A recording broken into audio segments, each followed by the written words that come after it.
Is this a serious scientific enigma, or just another internet conspiracy theory? Either way, it's crazy. Stick around to find out more.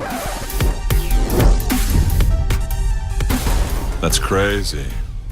Okay, so yeah, there are a lot of videos on the Mandela Effect, including one I voiced that has gotten a ton of views. But be glad you're watching this. It may very well be the best one on the topic to date. So go ahead and subscribe and hit that notification bell. You'll be glad you did. The Mandela Effect is a phenomenon where a large number of people remember something that never actually happened, seemingly sharing false memories of past events. Referred to as confabulation in psychiatry, some have speculated that the memories are caused by parallel universes spilling into our own.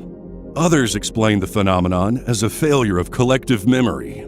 According to believers, this is not a case of mistaken memory. Instead, it's hypothesized that some of us have moved between alternate realities, hence remembering things that have been written out of our current timeline, or that time travelers have inadvertently changed subtle things in our history, whether deliberately or accidentally, and therefore affected our present, remarkably similar to the Back to the Future movie franchise. The spelling of well-remembered brand names and the subtle altering of familiar logos has convinced believers history has been tampered with during our lifetimes. In this video, we'll deal with several of the most popular examples of the Mandela Effect. Let's start with the most popular example of the effect itself, which sparked heated discussions about this interesting phenomenon. Nelson Mandela. Fiona Broome was the one who initially coined the term Mandela Effect in 2009. She vividly remembered the death of South African activist and former president Nelson Mandela, which, according to her, happened in the 1980s. However, Mandela was still alive in 2009 and didn't pass away until 2013. After discovering a community of people with similar memories, she decided to use the internet to share her story. Hundreds of complete strangers recalled Nelson Mandela dying in a prison in the 1980s. They often recalled snippets of his funeral on television, a speech from his widow, and other large public memorials. One of the commenters on Broome's website recalled her version of this event. She said that this happened on a regular day when she and her mother were doing separate things with the TV on in the background. Nelson Mandela was mentioned by a reporter, which she said caught both of their ears. This is when they looked at each other because they couldn't believe what they were hearing. Both of them were shocked as they agreed on having the same memories. They both believed that Mandela died years ago in prison, had a highly publicized funeral, and a specific fundraising concert in his honor that was aired on multiple channels. Once this story was published online, hundreds of complete strangers said that they share those very same false memories. Berenstain Bears. The Berenstain Bears was a children's book series launched in 1962 and both written and illustrated by Stan and Jan Berenstain. The series has been widely read and loved by several generations of children. The Berenstain Bears was one of my favorites growing up, and it's one of my daughter's favorite shows and book series now. But many people argue that it wasn't always spelled S-T-A-I-N, but rather there used to be an E in place of the A. Even Google sometimes seems to think it should be S-T-E-I-N. Just do a Google search and see what auto-populates. There are a number of people who have claimed to have materials, VHS tapes, screen captures of websites, and even merchandise like t-shirts and lunchboxes, showing the E instead of the A. The Berenstain's publishers, however, have gone on record claiming that while those items do exist, they're the result of misprints or oversights outside of the publisher's control. Proponents of the Mandela Effect are less than convinced with this explanation, though. 4 or more in the car. Can you remember exactly how many people were in the convertible with President Kennedy as he and his wife were riding in a motorcade in Dallas, Texas, on Friday, November 22nd, 1963?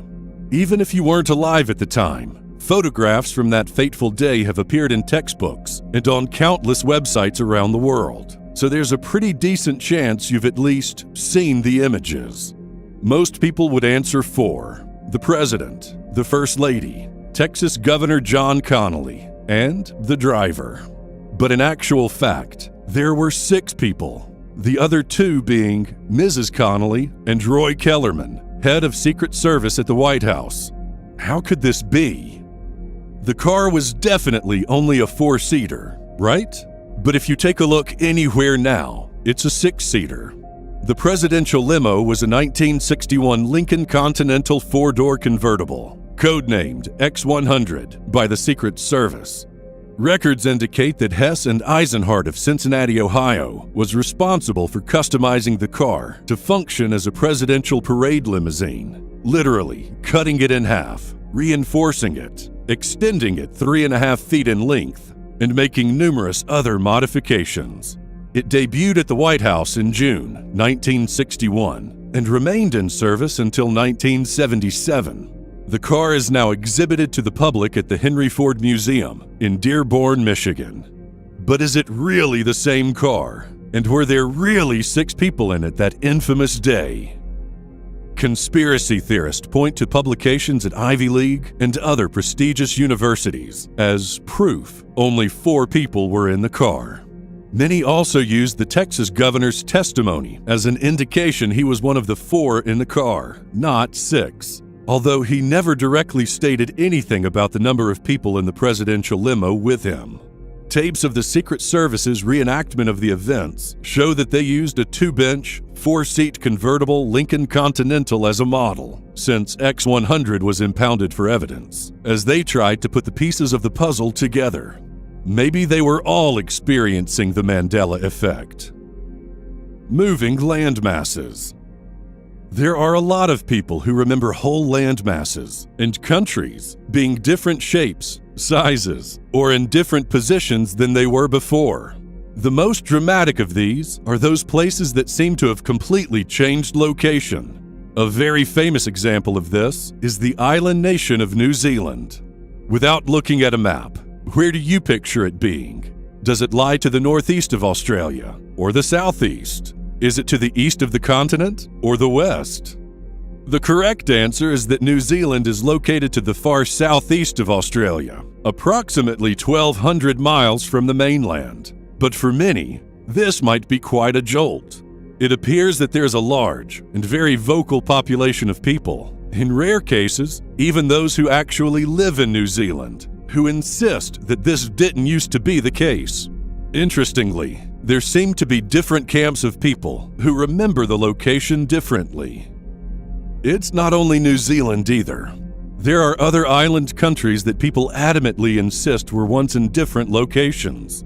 A popular one is the country of Sri Lanka. Again, where do you remember it being? If you said it is obviously directly to the south of India, then you'd be wrong. Sri Lanka actually lies to the southeast of India, a fact that seems to really bother a lot of people who insist that it should be directly to the south of the tip of the mainland. Tank Boy. People all over the world remember an event that apparently didn't happen during the protest of 1989 in Tiananmen Square. In May 1989, nearly 1 million Chinese, mostly young students, crowded into central Beijing to protest for greater democracy and call for the resignations of Chinese Communist Party leaders deemed too repressive. For nearly 3 weeks, the protesters kept up daily vigils and marched and chanted. Western reporters captured much of the drama for television and newspaper audiences. On June 4th, 1989, Chinese troops and security police stormed through Tiananmen Square after martial law was declared. The events that unfolded after that were gruesome. Or were they? Wikipedia, BuzzFeed, Frontline, Sky News, and hundreds of other sites have write-ups regarding the human rights violations that allegedly occurred. Eyewitness testimony is easy to find, and transcripts of interviews with those who claim to be present are readily available. But if you dig hard enough, you can find just as many transcribed accounts of eyewitnesses who claim the events that transpired the night of June 3rd and into the morning of June 4th, 1989, did not happen as much of the world seems to remember. Possibly more interesting than that is the story of Tank Boy from the protest, who many believed was deliberately run over by a government tank as he stood in defiance there in the square. I have a memory of watching this with my mom, glued to the seat, holding our breath, but certain that, like in any movie, the tanks would stop. They didn't, and we were horrified. I remember feeling panicked. It really was on TV, and I saw it. I was 15 years old at that time. I very clearly remember the shocking aspect to be that the tanks did not yield to friendly protest. That is what the world was so shocked about, too. They went on and on and on about it. It's not some singular or minor memory on the fringe. This was a major world event. This was their big emotional pull argument for the evils of communism for like 2 years. Something is totally screwed with our reality, our memories, or something, say several Mandela Effect believers. Suffice to say, this is an example of pretty extreme propaganda. The Mandela Effect at its most bizarre, or potentially even something else. Broom and other supporters think that maybe a collision of alternate universes is to blame. They believe that there are many universes, each one slightly different from another.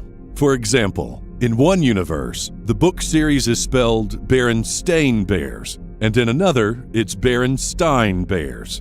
When these universes come together, the past gets mixed up, allowing people to remember the spelling in alternate ways. As crazy as this sounds, science does suggest that there may be multiple universes. The many worlds interpretation of quantum mechanics resolves some odd aspects of that theory by suggesting there may be a very large, perhaps even infinite, number of universes. And everything that could possibly have happened in our past, but did not, has occurred in the past in one or more of the other universes. However, there is no evidence that these multiple universes, if they do exist, can interact with each other in a way to produce the Mandela Effect. Another theory held by supporters of the Mandela Effect is that we are living in a virtual world, similar to the one dramatized in the movie The Matrix, and the Mandela Effect is the result of changes being made to this virtual world. While both the many worlds interpretation and the virtual world theory are intriguing ideas, they are currently beyond our ability to test in any scientific way. So what do you think? Do you believe the Mandela Effect is a real thing? Or do you believe it's another internet hoax bought into by people with less than reliable memories? Let us know in the comments section. We're certainly not going to judge either way. Please be sure to like this video, subscribe to the channel, and hit the notification bell to be alerted to each intriguing and entertaining video we upload weekly. Until next time, I'm Rick James, asking you to keep it crazy.